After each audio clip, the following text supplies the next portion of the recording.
Hey friends, today we are going to get moving for our hips and try to focus on some exercises that can help our hips move more on their own, also called hip mobility. So you will need a block, or if you don't have a block, a thick hardback book works as well. And if sitting on the floor you feel like you need a little bit more padding for some of your joints, you might have a blanket close by. So let's get started. We're gonna come into a 90-90 position, or as close as we can get. It might be more of a 45-90. So let me explain what 90-90 is. And I'm gonna turn sideways to show. So you have 90 degrees here at the knee joint in your front leg. And then that knee joint is also at in a line with the hip joint. Then the back leg, same thing, okay? So the knee is in a line with the hip, and the knee and the ankle are in a line. So you have 90 at this knee, 90 at this knee. Now, we're gonna be focusing on the back leg. So if your front leg doesn't really wanna stay here, if it kind of comes up, if your knee comes up off the ground, you can also put a block underneath your knee or your blanket underneath your knee. And you'll have to pay attention to this right hip. So as we get ready to try to lift the back foot up off the ground, one kind of cheater move is to do that by taking this front hip forward. And so you're gonna wanna keep your right hip back. I like to put my hand right here to help me make sure that I'm not cheating. And I'm just gonna have my left hand resting on the ground. So I'm gonna press my knee into the ground and try to lift my right knee up. Let's go for it. Or my right foot up, I should say. Woo. There we go. We got a little bit of hover and put it back down, okay? So hopefully you're feeling these muscles right here at the hip joint really firing up. If you're not, and you didn't really feel like you got your foot to go anywhere, or you didn't feel like any of your muscles were firing, go ahead and tap here around your hip joint, okay? And then let's go again. Okay. Trying to get your right foot up off the ground any amount.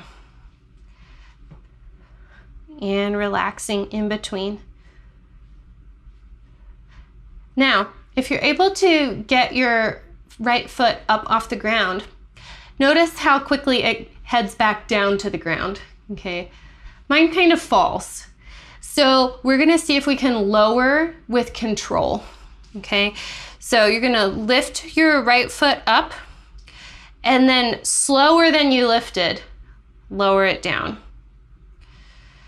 Okay, and if it didn't go very high, you might have to ride the elevator into the basement. So what that means is, even if your foot hits the ground, you still have some muscular effort going on here, and you slowly relax the muscular effort. And that's like the elevator going into the basement, okay? Let's try that again.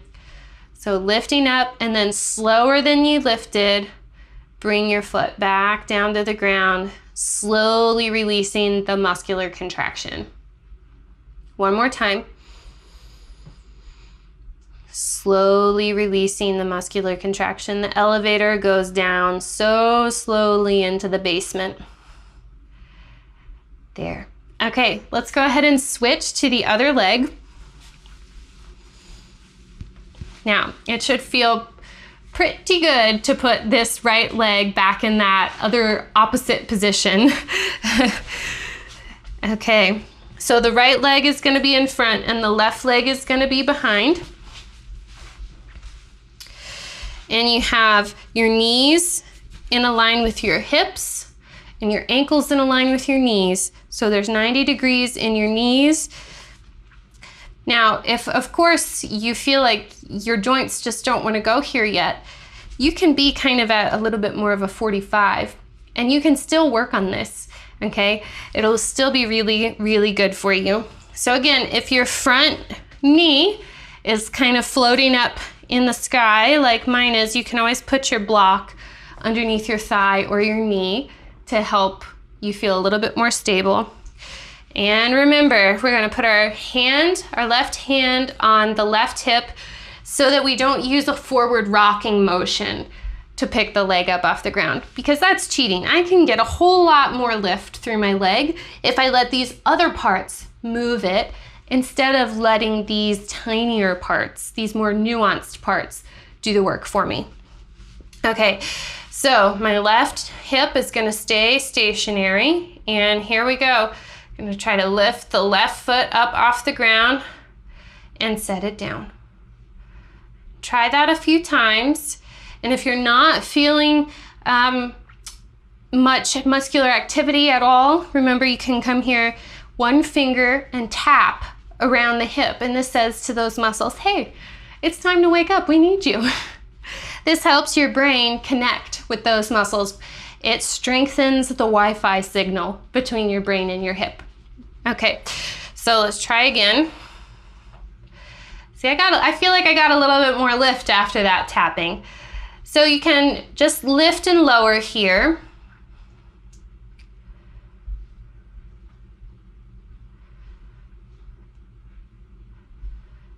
Okay, and now we're gonna do the slow lower. So again, if you feel like your foot is not going very high at all, you just are gonna have to ride the elevator through to the basement. So the elevator goes quickly up, and then on the way down, once you hit the ground floor, then you're gonna maintain that contraction in your hip as you slowly release and ride all the way to the bottom of the basement, okay? Here we go. Thanks for bearing with my analogies. So we're doing quick lifts and slow lowers. Takes a lot of mental focus. So by the end of this, maybe your brain will be just as tired as your hips. One more.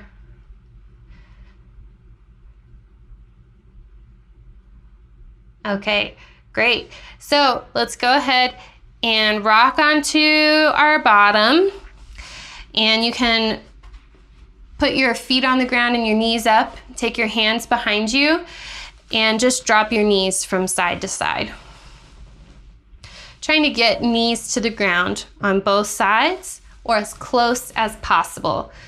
And of course, when I say try to do this, I mean try to do that as much as you can with kindness to your body.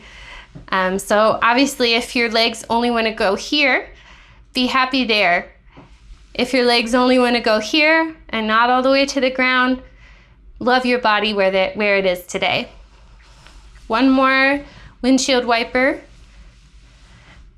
Okay, now let's come to the wall. We're gonna sit with our backs against the wall, and we're gonna put the block on the ground in front of us. Now we wanna really make sure that our pelvis is straight up and down here. You don't want your pelvis to be too rocked back. You can always sit up higher onto a blanket if you need to. Now, I'm gonna make sure the block is kind of in between my feet. I'm gonna use the wall to make sure that the rest of me stays out of the picture, and I can even put my fingertips on the ground for balance, but I also kind of like to make fists here. So we're gonna try to lift the right leg over the block to meet the left foot. And then take it back. And again. So while you're doing this, hopefully you're feeling all of the effort coming from the hip and not from the spine or the pelvis. Okay, and one more with the right. And now let's do the left. Pick the left foot up and take it over to meet the right.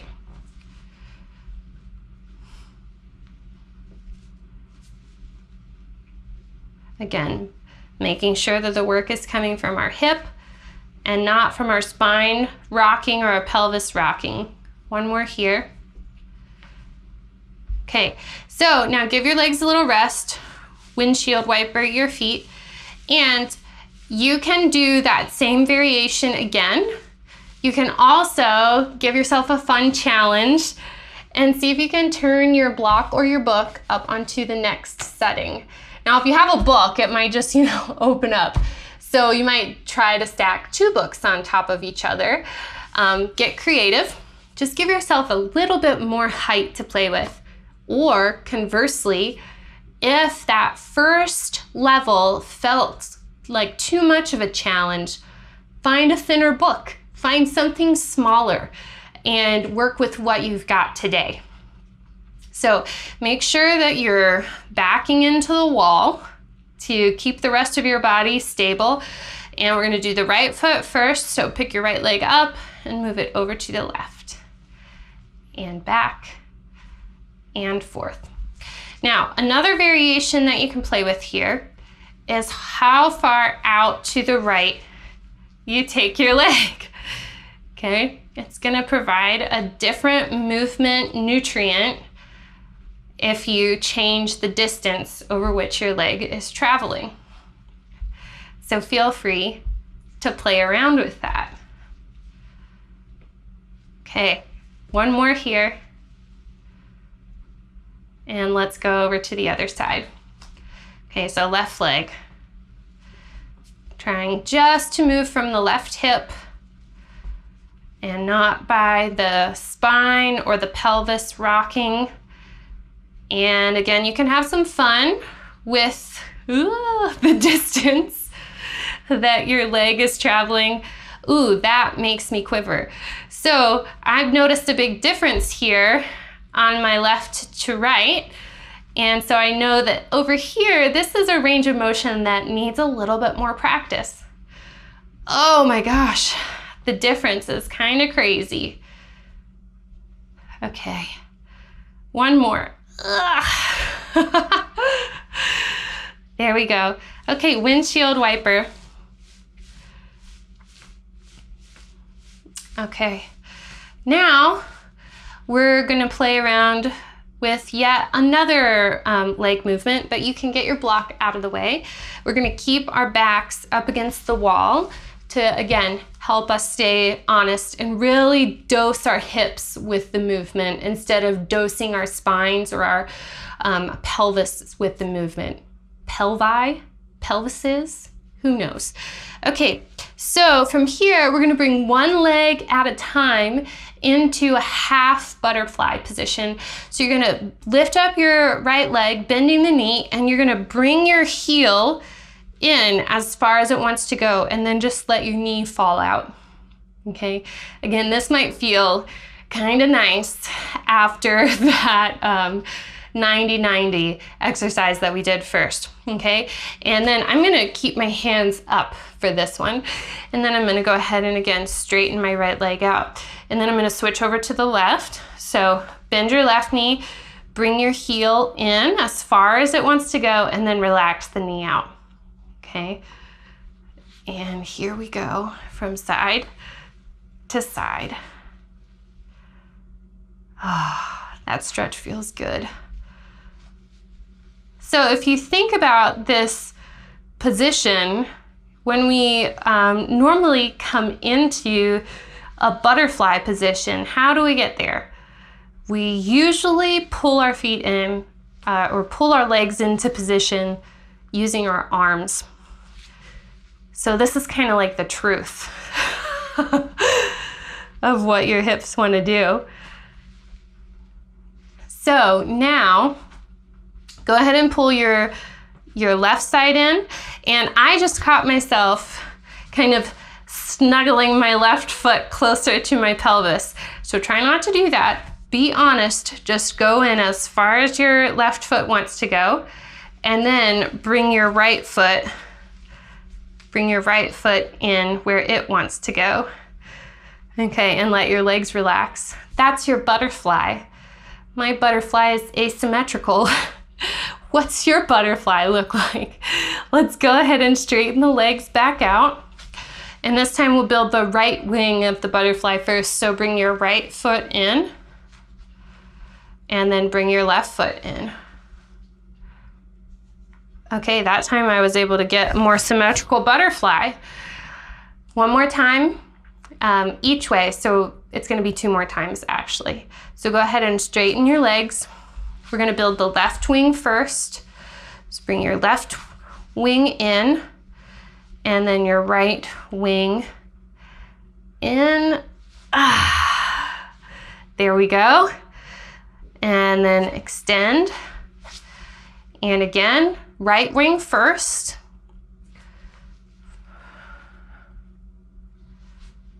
Okay, left wing. And then let your legs relax. Take a deep breath in and out. Okay, we've got 2 more moves. Let's go ahead and bring the legs out in front of us. You can come away from the wall and you're gonna take the legs wide.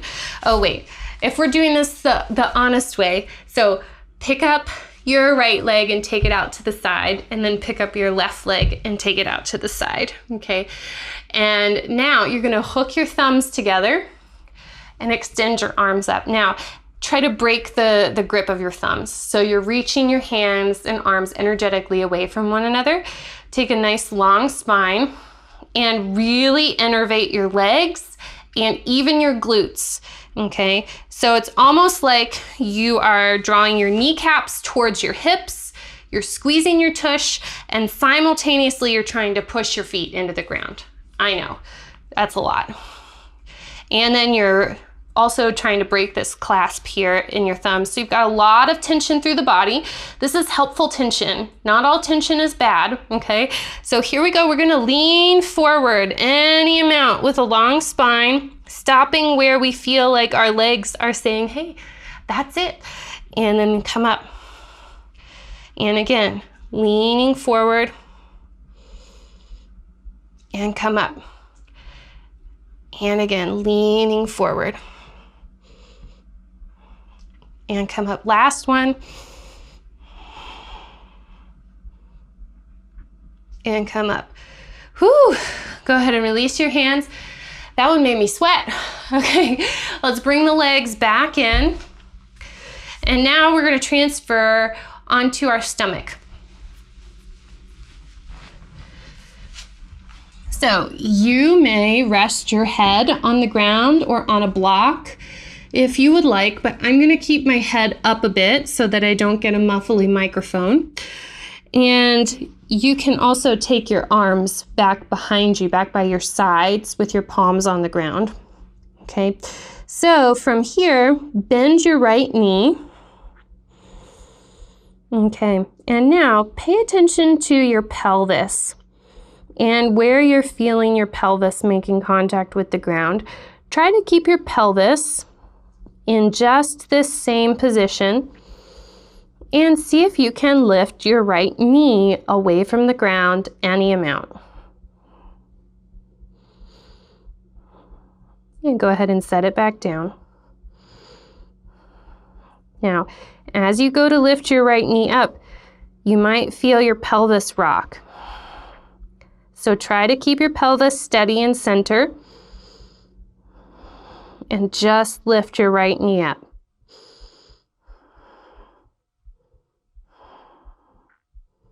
Good. One more time here.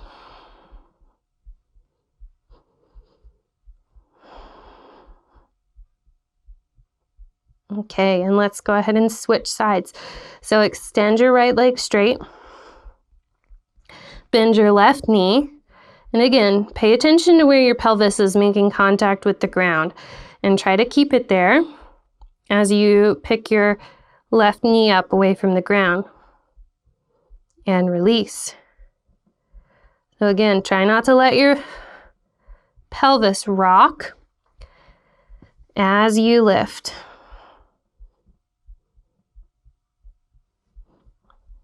Which can be easier said than done.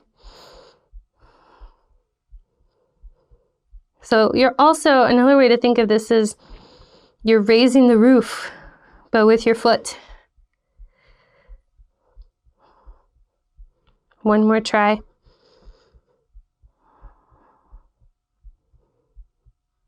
Great. Go ahead and extend your legs straight. Okay, let's go ahead and push ourselves up. And to finish, for our hips, we're gonna take the hips back towards the heels. Any amount, and you might rock forward and backward.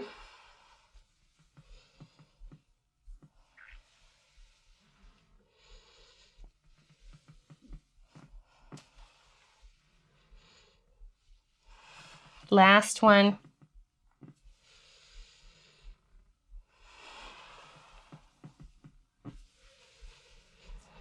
Great. Okay. Hopefully your hips feel warm and awake and mobile. And now this would be a really great time to head out for a walk. So if you can do that, great. If not, it's fine anyway. I'm so glad that you were focusing on dosing some of these more specific parts of your body with movement today. Thanks so much for joining me. I'll see you next time.